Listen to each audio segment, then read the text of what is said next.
Je vais faire en plusieurs parties parce qu'il y a beaucoup de choses à dire. Alors la première chose à savoir avant d'adopter un furet, c'est de savoir déjà si le furet est fait pour vous. Ensuite, prochaine partie, le furet à adopter. Il faut savoir que vous avez différents types de furets, différentes robes de furet, différentes couleurs on va dire. Vous avez les furets putoisés, angora, silver, panda, black, badger. Il est important pour vous qui voulez adopter un furet de prendre un furet putoisé et pas un furet fantaisie. Malheureusement, je ne le savais pas avant. On fait tous des erreurs. Hein.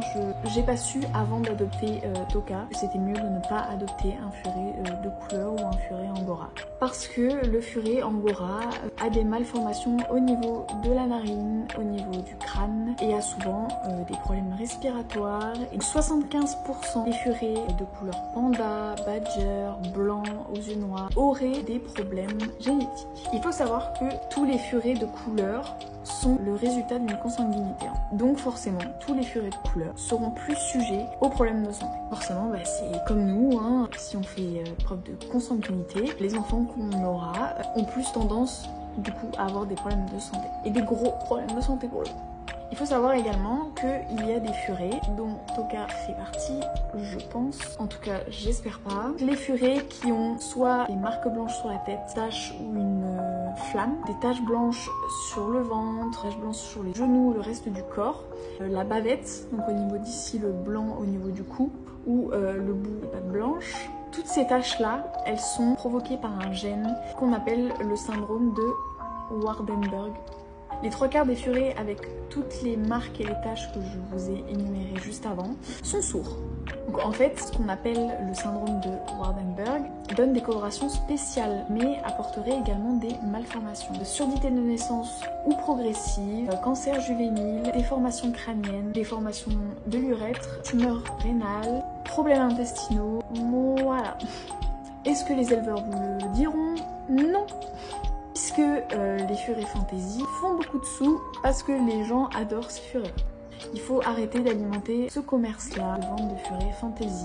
Parce que voilà, il faut arrêter. Parce qu'à un moment donné, on va se retrouver avec des furets qui vont vivre 2 ans ou 3 ans maximum. Parce qu'ils vont avoir une génétique tellement pourrie que vont mourir hyper tôt de toutes ces malformations-là et ces désagréments-là, ces maladies. Après, il y a des furets qui ont ces marques et ces taches et qui n'ont pas ce syndrome. Et il y a également des furets qui n'ont pas ces marques et ces taches qui ont ce syndrome. Et s'il vous plaît, les éleveurs, arrêtez de fermer les yeux là-dessus parce qu'au bout d'un moment, c'est réel quoi. Ensuite, dernière partie, où adopter. Le mieux pour adopter un furet, c'est d'aller à la SPA ou alors en association. Parce que il y a énormément de furets abandonnés. Parce que les gens prennent un furet sans s'informer avant. Donc laissez une seconde chance à ces petites bêtes pleines d'amour et voilà, c'est le mieux. Si dans le passé vous avez déjà eu un furet et que vous souhaitez vivre une expérience avec un furet de A à Z et que vous du coup vous voulez un fureton, vous pouvez adopter votre furet dans un élevage professionnel, un élevage bien entendu légal avec un numéro de SIRET où les lignées de furets sont basiques et pas fantaisistes et les furets sont sevrés et nourris aux proies. On n'adopte pas de furets en animalerie, il ne faut plus que les animaleries vendent des animaux, donc il faut arrêter nous d'alimenter ce commerce. Donc voilà, je pense que j'ai à peu près tout dit. J'ai peut-être oublié des trucs, j'espère pas.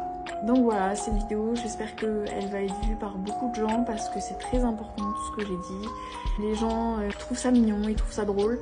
Ils préfèrent ne pas s'informer et adopter sans connaissance. C'est tellement de responsabilité.